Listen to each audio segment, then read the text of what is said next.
मैं यहाँ उपस्थित सभी पत्रकार साथियों का अपनी ओर से बहुत बहुत स्वागत और वंदन अभिनंदन करता हूँ। साल का जो अंतिम समय चल रहा है, एक आध दो दिन बाद हम लोग नव वर्ष में प्रवेश करने जा रहे हैं और नए साल 2025 पर हम सब लोग सामाजिक बैनर करें, कुशवाहा समाज के झंडे करें। जिले के अंदर देश के लिए महिलाओं के नारी शिक्षा के लिए जिन्होंने अपना पूरा जीवन समर्पित कर दिया, ऐसी हमारी राष्ट्रमाता माता सावित्रीबाई फुले की जन्म जयंती का आयोजन हम लोग 3 जनवरी को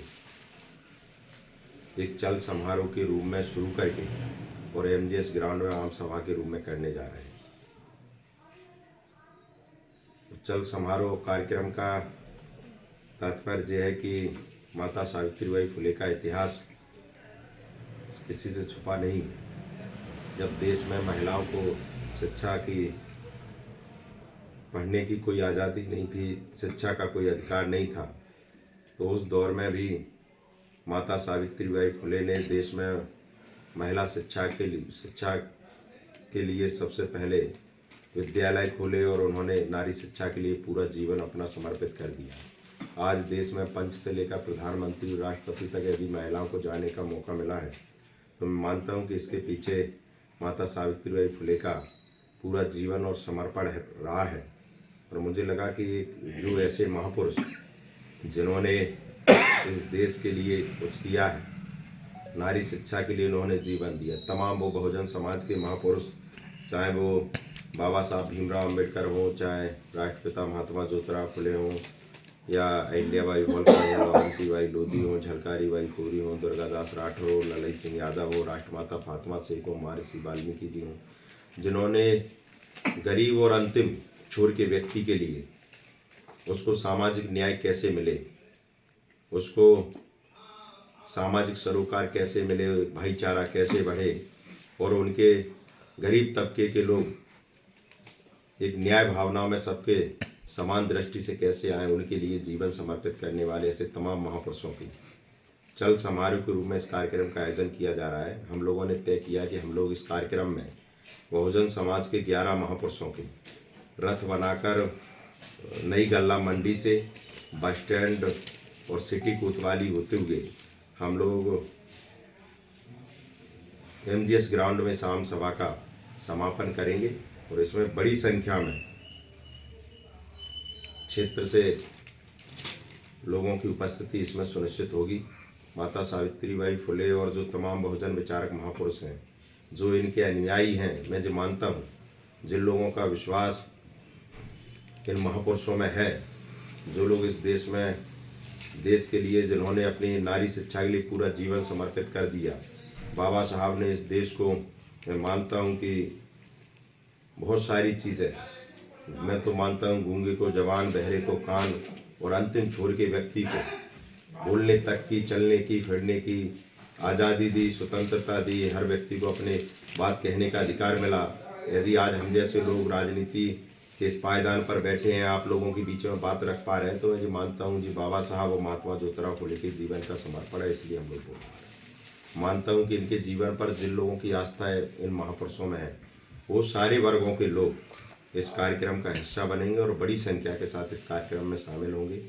इसी संदर्भ में मैंने आज आप लोगों से भी निवेदन किया है कि आप सब लोग भी उस कार्यक्रम में सहज सम्मान उपस्थित होकर इस कार्यक्रम की भव्यता को बढ़ाएंगे और निश्चित तौर पर जो अंतिम छोर के व्यक्ति हैं, उनके इस न्याय की आवाज़ में आप सब लोग भागीदारी करेंगे और उनकी आवाज़ को पूरे प्रदेश और देश तक ले जाने के लिए आप सहयोग की भावना के साथ उपस्थित होंगे। से सम्मान, यही आशा उम्मीद के साथ आप लोगों को हमने बुलाया है।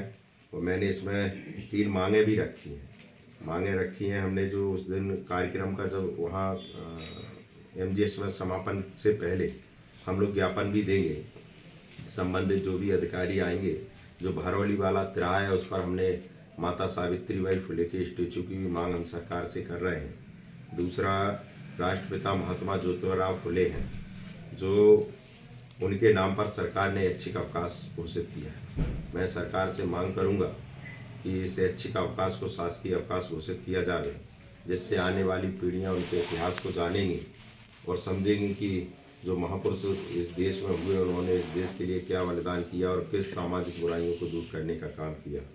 और तीसरी सबसे बड़ी मांग मैं मानता हूँ पूरे देश भर में जो चल रही है, मैंने कहा कि जब जिस देश में पेड़ पौधे पशु पक्षी जीव जंतु सबकी गिनती होती है, लेकिन मैंने कहा कि बहुजन समाज और जिस देश में अन्य जो वर्ग हैं उनकी कोई गिनती नहीं। मैंने इसलिए पूरे देश भर में जो मांग उठ रही है कि जिसकी जितनी संख्या भारी उसकी उतनी हिस्सेदारी तो तभी सुनिश्चित होगी जब गिनती होगी। तो इसलिए हम लोग चाहते हैं कि देश भर में जातिगत जनगणना कराई जाए। इसके हम बिल्कुल पक्षधर हैं और हमने इस कार्यक्रम के माध्यम से सरकार से मांग की है कि जो जनगणना होगी उस जनगणना को जातिगत जनगणना का रूप देकर देश भर में जातिगत जनगणना कराई जाए। जब जनगणना होगी तो सबको संख्या के अनुपात में सबका मान सम्मान और जो राजनीतिक भागीदारी हो, व्यवसायिक भागीदारी हो, उन सब में लोगों को अवसर मिलेगा। यही मैं सरकार से भी गुजारिश करूँगा ज्ञापन के माध्यम से। और जब मान सकता हूँ कि कार्यक्रम आने वाले समय का आगाज है। राजनीतिक कई वो वर्ग है जो आज भी सामाजिक सम्मान पाने के लिए संघर्ष कर रहे हैं। कई वो वर्ग हैं जिनकी 76-77 साल की आज़ादी के बाद भी कोई राजनीतिक भागीदारी सुनिश्चित नहीं है। कई वो वर्ग हैं जिनकी 76-77 साल की आज़ादी के बाद भी कोई भी व्यापारिक हिस्सेदारी सुनिश्चित नहीं है। तो मैं चाहता हूँ कि जब तक दो सगे भाई हों और एक भाई बहुत पैसा वाला हो जाए, एक गरीब रह जाए, तो दोनों के बीच में भाईचारा नहीं रह सकता। मैं चाहता हूँ कि ज़िले के अंदर राजनीतिक व्यवस्था भी न्यायिक प्रणाली में हो, सब लोगों को मौका मिले, चाहे राजनीतिक रूप से हो, चाहे सामाजिक रूप से हो, चाहे व्यावसायिक रूप से हो। इस बात की लड़ाई का आगाज़ आज हमने 3 जनवरी 2025 से किया है और मैं मानता हूँ जब तक यह सफलता के शिखर तक नहीं पहुँच जाएगा तब तक हम लोग शांत बैठने वाले नहीं हैं। तमाम जो महापुरुषों ने इन समाजों के लिए संघर्ष किया है, उनके संघर्ष को हम बेकार नहीं जाने देंगे। उनके कारवा को हम लोग ऐसे ही आगे बढ़ाते रहेंगे। यही आशा उम्मीद के साथ अपनी बारी को विराम देता हूँ। आप सबने हमें बुलाया। हमारे इस कारवा में हमारे काथा गांव के सरपंच भाई इंदल सिंह कुशवाहा जी हैं, बुहारा से हमारे ओबीसी महासभा के नेता आदरणीय भाई रवि कुशवाहा जी हैं, खरका से हमारे विकास वित्ती जी हैं, सुरेंद्र कुशवाहा जी भी हैं, और हमारे इसमें एक संयोजक के रूप में हमारे लाइक सिंह कुशवाहा जी भी हैं। जब वहाँ से वो कार्यक्रम में कितने लोग आने की संभावना जताई जा रही है? संख्या में लोग आएंगे। मैंने कहा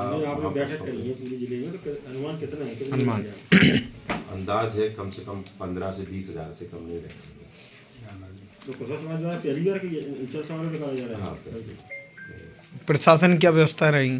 प्रशासन की मैंने अनुमति ले ली है, बाकी का प्रशासन को जो भी अपने हिसाब से करेगा व्यवस्थाएं। और हम लोग तो वैसे भी शांति प्रिय लोग हैं। महापुरुषों की याद में हम तो पैदल अपने चल समारोह निकाल के और आम सभा वहाँ करेंगे। बाकी की प्रशासन की व्यवस्थाएँ हैं। इसमें कोई वीआईपी गेस्ट भी आ रहा है बाहर से क्या? मैंने आमंत्रित तो किए हैं लोगों को। अब अंतिम वाक्य में जब 1-2 दिन रह जाएंगे तब तक फाइनल होगा। कांग्रेस पार्टी से कोई आया पदाधिकारी? नहीं, कम मैंने तो सबको, इस विचारधारा के लोगों को सबको आमंत्रित किया है। अच्छा, इसमें कोई राजनीतिक बंधन भी है क्या?